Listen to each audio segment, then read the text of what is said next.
तो नमस्कार विद्यार्थियों, प्यारे बच्चों, आप सभी कैसे हैं?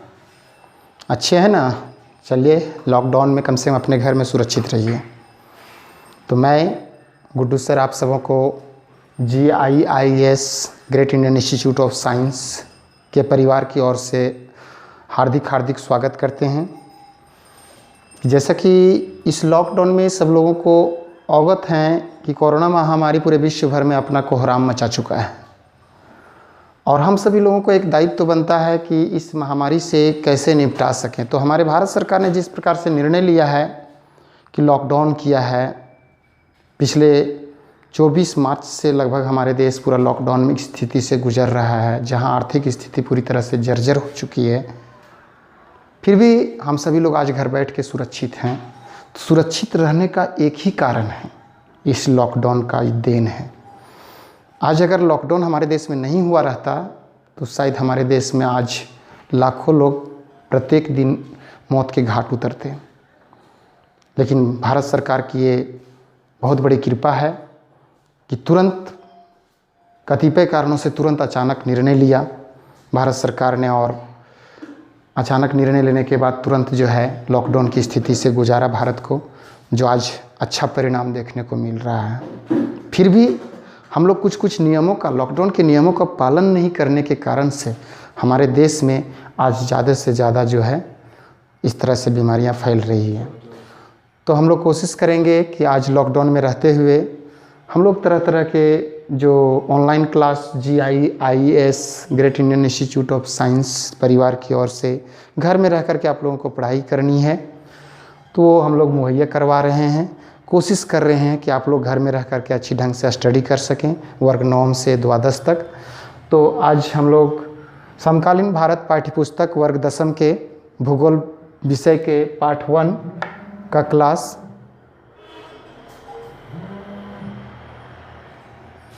स्टार्ट करने जा रहे हैं। आप सबों से निवेदन रहेगा कि आप लोग इस अध्याय को बेहतर ढंग से समझें।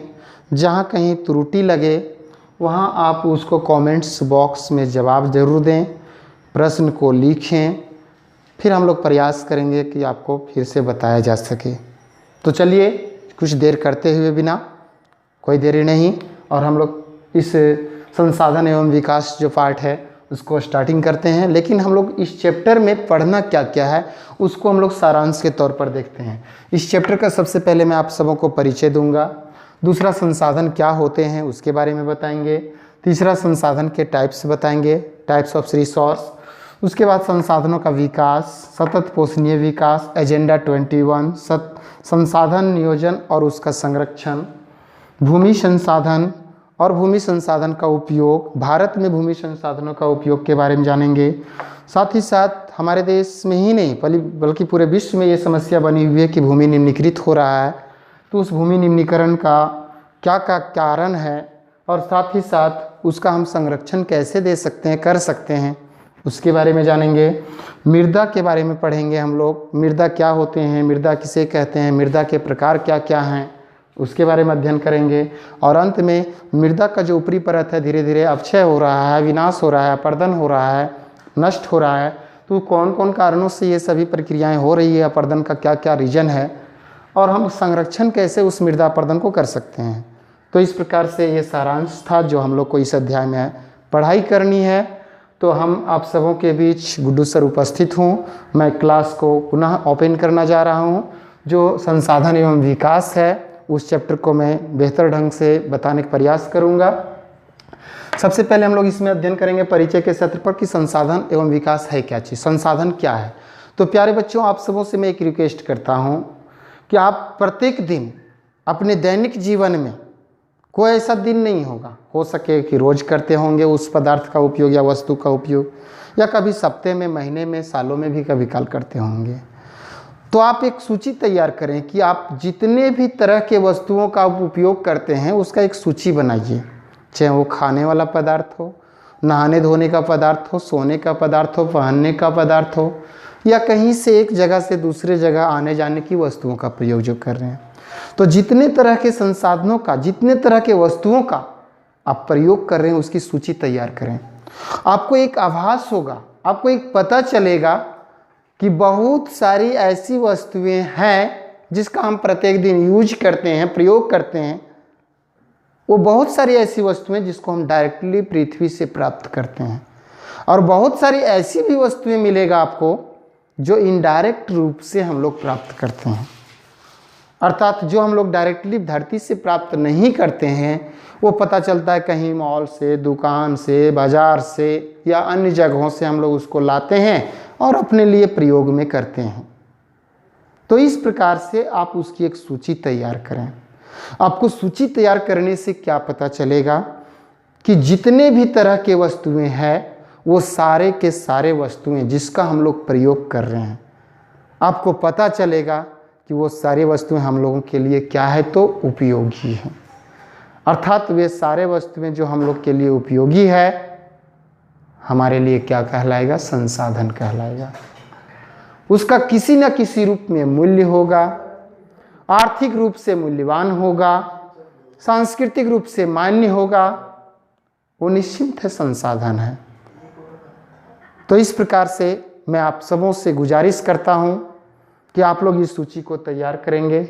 साथ ही साथ मैं एक प्रश्न आप सबों को देना चाहता हूं कि आप लोग जितने भी तरह के पदार्थ धरती पर हैं जिसका मनुष्य उपयोग कर रहा है, अपनी आवश्यकताओं को पूरा कर रहा है जिस वस्तु से, उनको सूची बनाएं। लेकिन कुछ ऐसे वस्तुओं को भी कोशिश करें आप सूची बनाने का जो शायद मानव आज तक उपयोग नहीं किया है, अभी तक मनुष्य इसका उपयोग नहीं कर पाया है।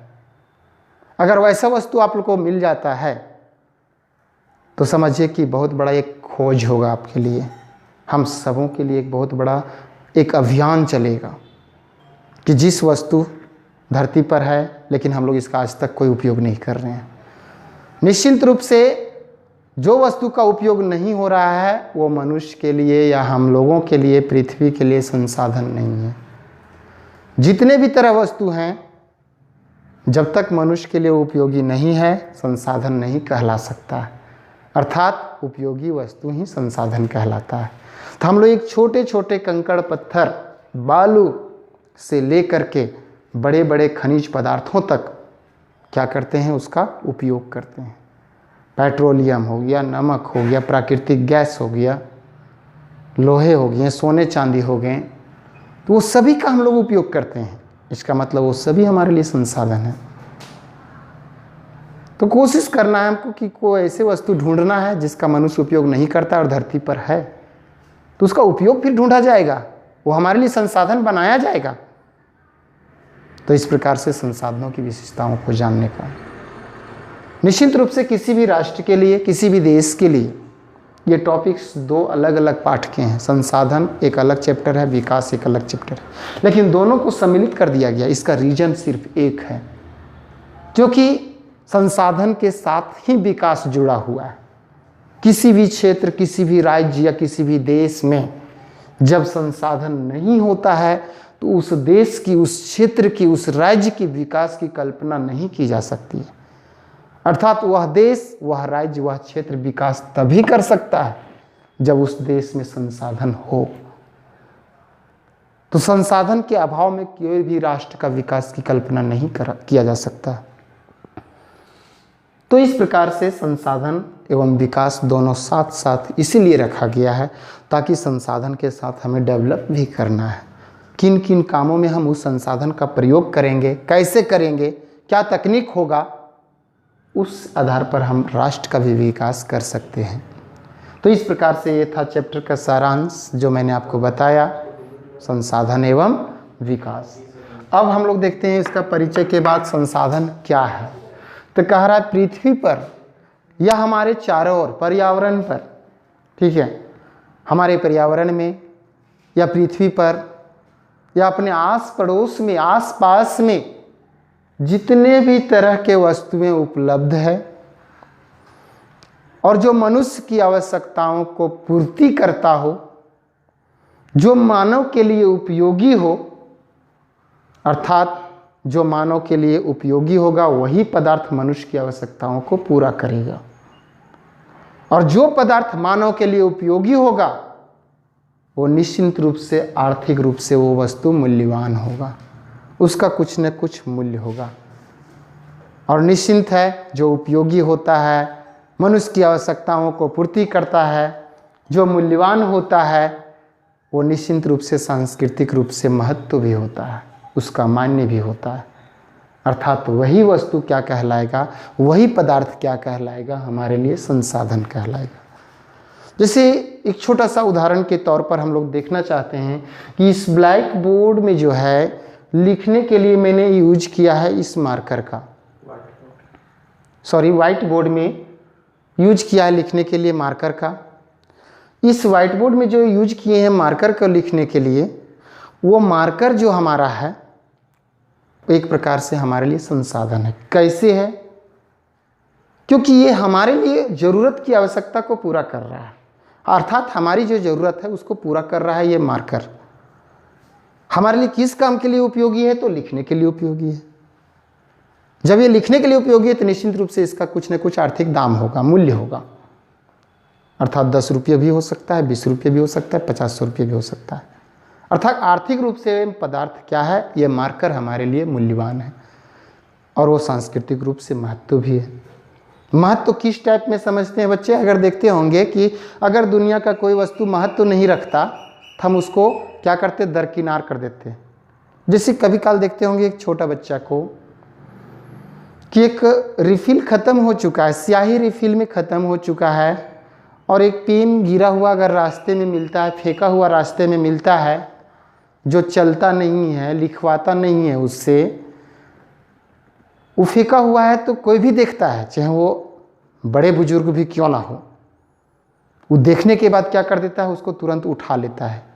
क्यों उठाया? इसका मतलब उसका कुछ न कुछ तो महत्व है।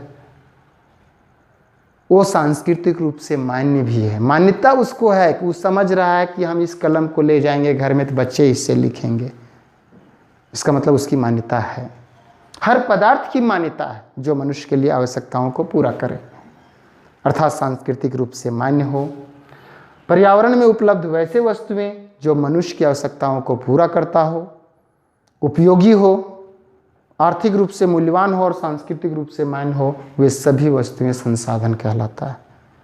और ये संसाधन जो उदाहरण के तौर में दिया गया है, जल है, वायु है, भूमि है, मृदा है, खनिज है, वन है, वन्य प्राणी हैं, अन्य तरह की वस्तुएं हैं, उस सभी वस्तुएं हमारे लिए क्या है, आर्थिक रूप से मूल्यवान है, मान्य है सांस्कृतिक रूप से और हमारी ज़रूरतों को पूरा करता है। इसका मतलब ये सभी तरह के संसाधन हैं।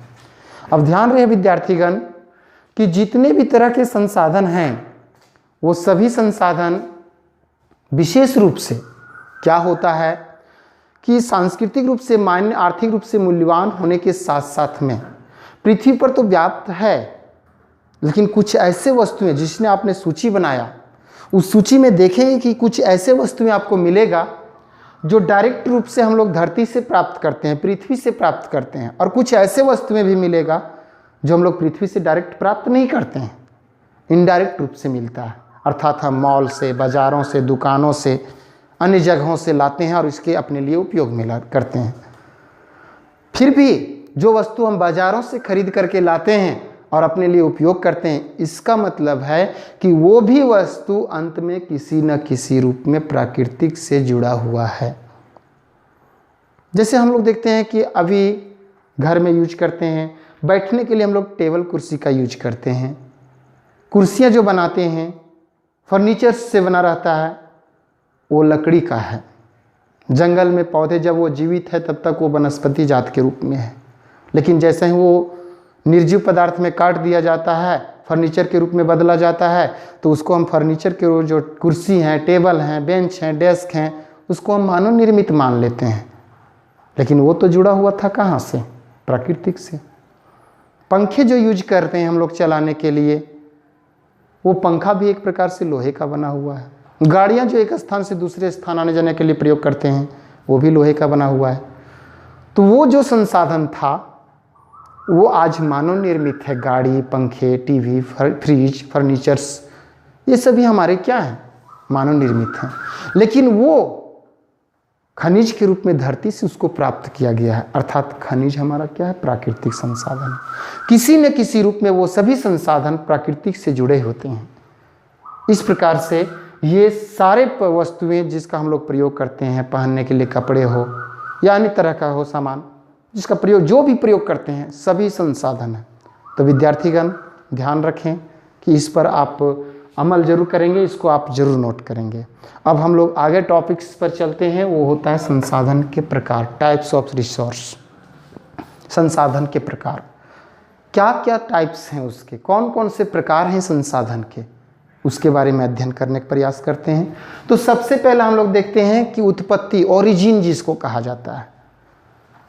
पृथ्वी जब निर्मित हुआ 4.6 अरब साल पहले, जब पृथ्वी का विकास हुआ, पृथ्वी जब यहाँ निर्माण हुआ, ग्रहों का विकास हुआ, तो जितने भी तरह के यहाँ पे वस्तुएं थे, उसको उत्पत्ति के आधार पर पृथ्वी को, उस खनिजों को, संसाधनों को, सॉरी खनिज नहीं, संसाधनों को दो वर्गों में रखा गया।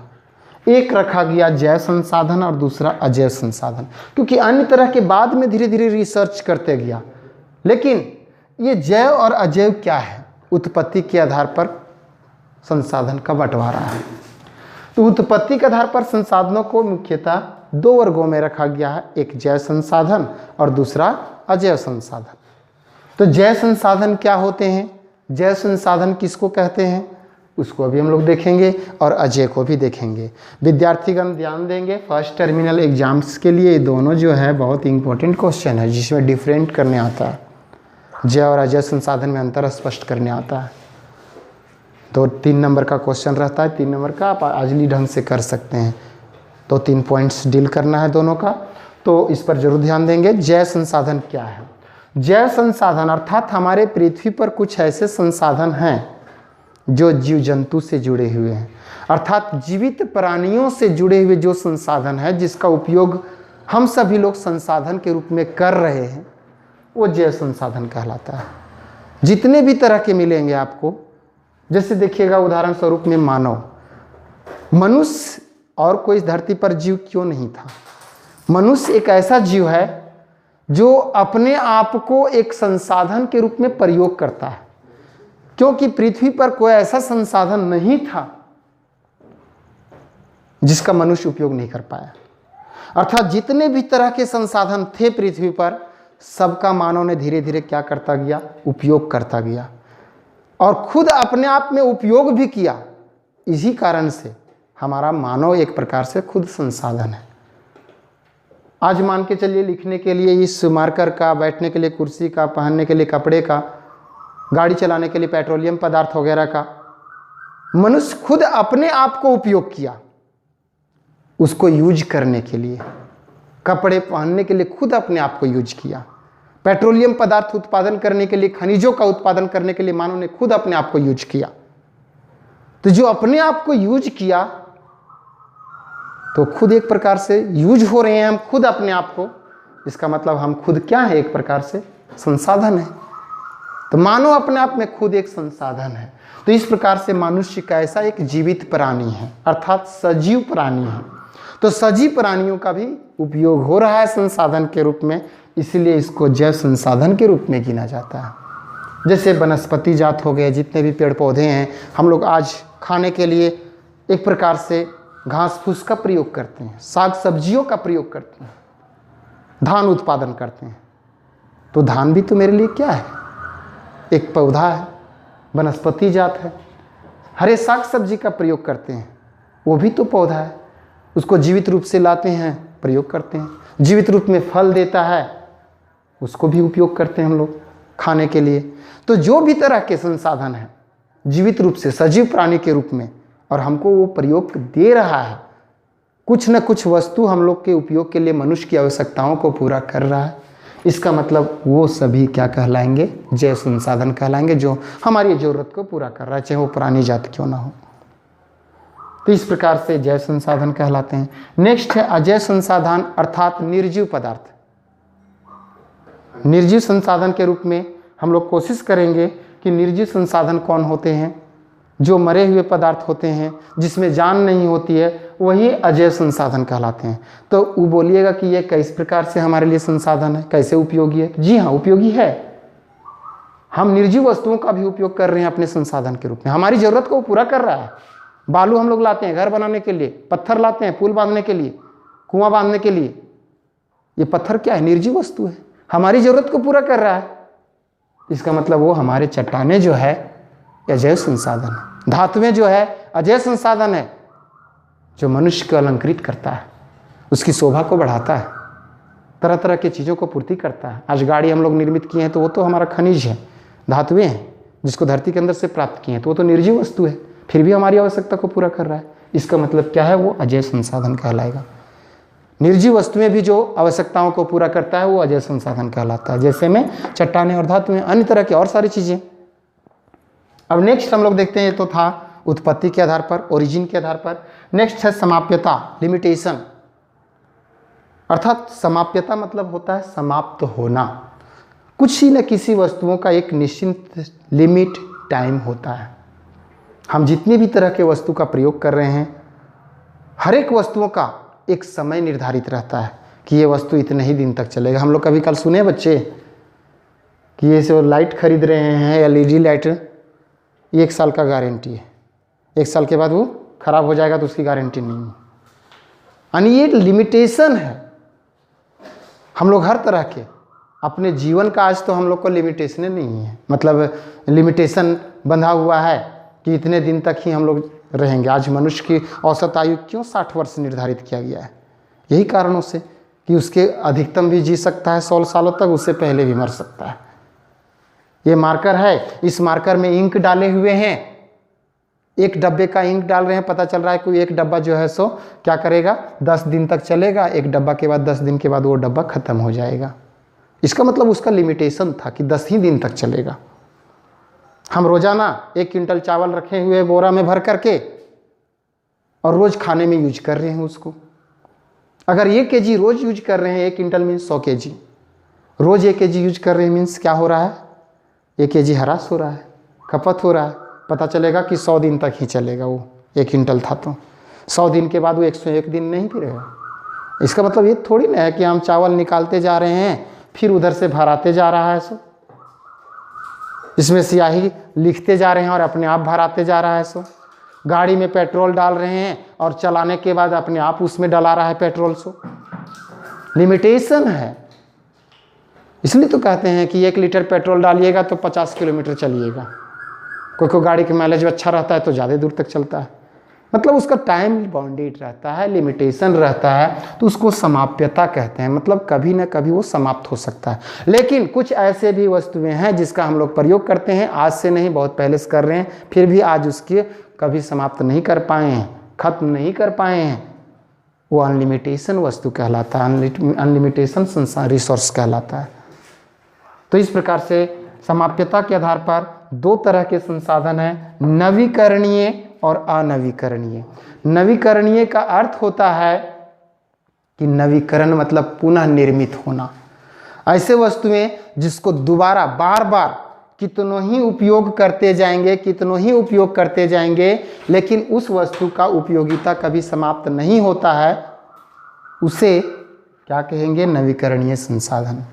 आप बहुत ज़्यादा उपयोग कीजिए फिर भी नहीं इसकी उपयोगिता को ख़त्म कर पाएँ, वो आपका नवीकरण योग्य संसाधन कहलाता है। जैसे सूर्य, जब से पृथ्वी की उत्पत्ति नहीं हुई थी तब से पहले से सूर्य है। सूर्य पृथ्वी उत्पन्न होने के साथ ही अपना प्रकाश पृथ्वी को और सभी ग्रहों को देता आ रहा है, आज भी दे रहा है और आने वाले दिनों में भी देगा। ऐसा थोड़ी नहीं सूर्य कहता है कि आज हम प्रकाश दिए हैं, सूर्य का लाइट दिए हुए हैं, कल तुमको नहीं देंगे सो। वो तो रोजाना दे रहा है, अनलिमिटेशन है। कितनों ही उपयोग कर रहे हैं फिर भी उसका ऊर्जा को हम कभी खपत नहीं कर पा रहे हैं, ह्रास नहीं कर पा रहे हैं, समाप्त नहीं कर पा रहे हैं। तो उसको कहा जाता है नवीकरणीय संसाधन, जिसको पुनः पूर्ति किया जा सके। नवीकरण योग्य संसाधन जैसे सौर ऊर्जा हो गया, पवन ऊर्जा हो गया, जल हो गया, वन हो गया, वन्य जीव आदि हो गए, ये सभी हमारे क्या कहलाएंगे? नवीकरण संसाधन कहलाएंगे। ठीक है। अब है अनवीकरणीय संसाधन, अर्थात वैसे संसाधन जिसका हम लोग उपयोग करेंगे 1 से 2 बार में उसकी उपयोगिता समाप्त हो जाएगी। अधिकतम तो एक ही बार होता है, लेकिन ज़्यादा से ज़्यादा कोशिश करेंगे उसको रिसोर्स को पुनः रिप्रोडक्ट करने के बाद तो आप 2-3 बार कर सकते हैं। तो वो हमारा क्या कहलाएगा? अनवीकरण संसाधन, जिसको 1 बार 2 बार उपयोग करने के बाद उसकी उपयोगिता समाप्त हो जाती है, खत्म हो जाती है, वो अनवीकरण जो कि संसाधन कहलाएगा। जैसे जीवाश्म ईंधन आपको दिखाई दे रहा है, ये जीवाश्म ईंधन मीन्स लकड़ी हो गया, कोयला हो गया, पेट्रोलियम हो गया। अब ये लकड़ी को आप यूज कर रहे हैं जलाने के लिए, वो जल करके राख बनता जा रहा है। ऐसा थोड़ी ना जलने के बाद फिर से वो राख लकड़ी तैयार हो रहा है, सो पुनः पूर्ति तो नहीं कर रहा है। तो वो जीवाश्म ईंधन सभी क्या कहलाएंगे? पेट्रोल है, गाड़ी में भरा है, समाप्त हो रहा है, वो सभी क्या कहलाएंगे? अनवीकरण संसाधन। खनिज तेल हो गया, खनिज हो गया, आज उपयोग कीजिए कल खत्म हो जाएगा, अनवीकरण जो संसाधन कहलाता है। तो इस तरह से ये दोनों क्वेश्चन परीक्षा की दृष्टिकोण से जय अजय में अंतर, नवीकरण अनवीकरण में अंतर स्पष्ट करने के लिए आता है, इसलिए विद्यार्थीगण इस पर जरूर फोकस करेंगे। नेक्स्ट हम लोग का है स्वामित्व के आधार पर संसाधन। स्वामित्व मतलब स्वामी। बड़ी बार आजकल रामायण बहुत चल रहा है इस लॉकडाउन में, तो बच्चे लोग जरूर देखते होंगे रामायण। उसमें देखते हैं हे नाथ, हे स्वामी। तो स्वामी का मतलब होता है मालिक। कुछ ऐसे संसाधन है जिसका मालिक एक व्यक्ति होता है, और कुछ ऐसे संसाधन है जिसका मालिक बहुत सारे लोग होते हैं। कुछ ऐसे संसाधन है जिसका मालिक राज्य सरकार से देश सरकार की होती है, और कुछ ऐसे संसाधन है जिसका मालिक अंतर्राष्ट्रीय स्तर पर विश्व के संगठनों द्वारा संचालित होती है। तो वैसे वैसे संसाधनों में हम लोग देखेंगे कि मालिकाना हक के आधार पर, स्वामित्व के आधार पर संसाधन के 4 टाइप्स हैं: व्यक्तिगत, सामुदायिक, राष्ट्रीय और अंतर्राष्ट्रीय। व्यक्तिगत संसाधन क्या होते हैं? कि वैसे संसाधन जिसका उपयोग किसी खास व्यक्ति के द्वारा किया जाता है, अर्थात उस संसाधन पर किसी एक व्यक्ति का ही अधिकार होता है, उसे व्यक्तिगत संसाधन कहा जाता है। निजी संसाधन इसी को नाम दिया गया है।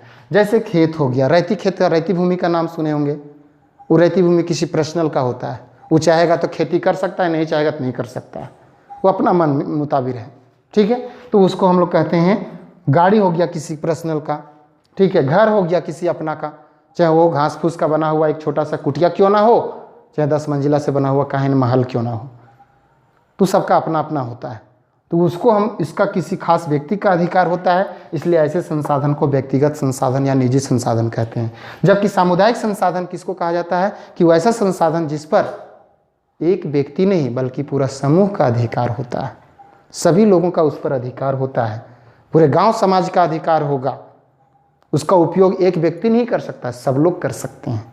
ऐसे संसाधन सामुदायिक संसाधन कहलाते हैं। जैसे खेल का मैदान आपको दिखाई देगा, उसमें कोई एक व्यक्ति थोड़ी नहीं खेलता है कि खाली हम ही अकेले खेलेंगे। सब लोग, पूरा गांव के आदमी खेलता है, लड़के लोग खेलते हैं, बच्चे लोग खेलते हैं, ठीक है। पार्क हो गया, सब लोग घूमते हैं। स्कूल है, सब लोग पढ़ते हैं। हाँ, स्कूल किसी प्राइवेट भी होता है, सरकारी भी होता है। निजीकरण स्कूल में भी फिर भी सबको पढ़ने का अधिकार है। ऐसा नहीं है कि हम स्कूल बहुत बड़ा बना लिए हैं, एक डीएवी संचालित कर रहे हैं, डीपीएस संचालित कर रहे हैं, तो खाली हमारे बच्चा पढ़ेगा। दूसरे का बच्चा भी तो पढ़ रहा है वहाँ, वो सामुदायिक संसाधन के रूप में है, उसका उपयोग हो रहा है। शमशान भूमि हो गया, चारागाह भूमि हो गया, ये सभी हमारे सामुदायिक संसाधन कहलाते हैं। इस प्रकार से बच्चे, विद्यार्थीगण